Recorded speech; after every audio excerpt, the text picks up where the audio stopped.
And of course, my motivation again of the Pakistan I wanted to see was based, and I am a student of history, Islamic history especially, was on the Prophet, or Prophet peace be upon him, the state of Medina, which he created.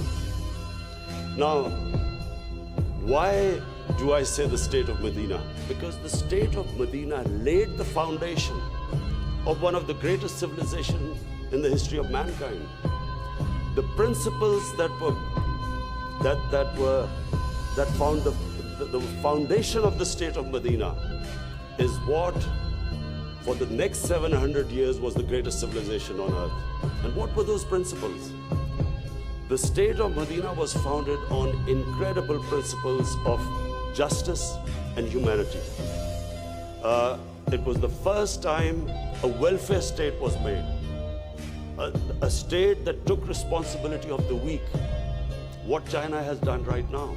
That was the state of Medina, where first time a state took responsible for its poor, its weak, its orphans, its widows. In the state of Medina, the first time pensions were created. Old people were also, it was a humane state. And secondly, there was justice, rule of law.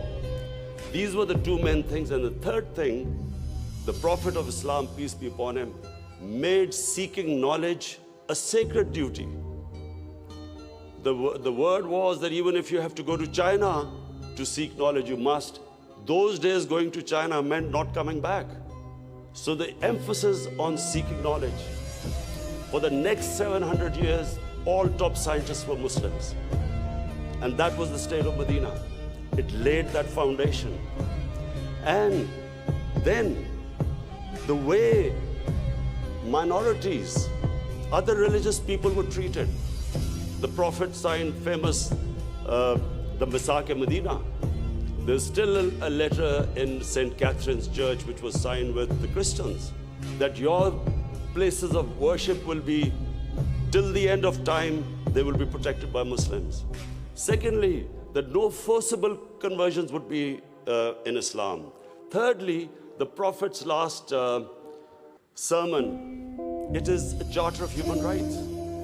It's about how human beings are equal. So it was a humane state created, rule of law, emphasis on education, that led to the growth of Muslim civilization. So this is, in Pakistan, we want the same basis of our state.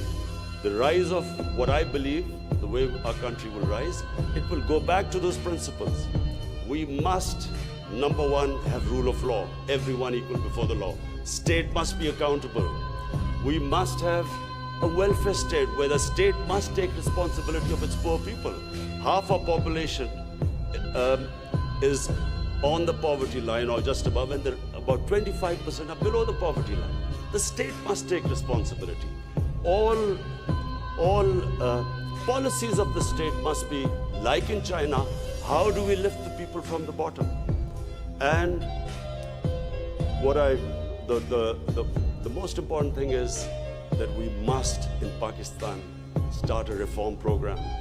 Reforms are painful, but it is essential if we have to get out of our current problems. So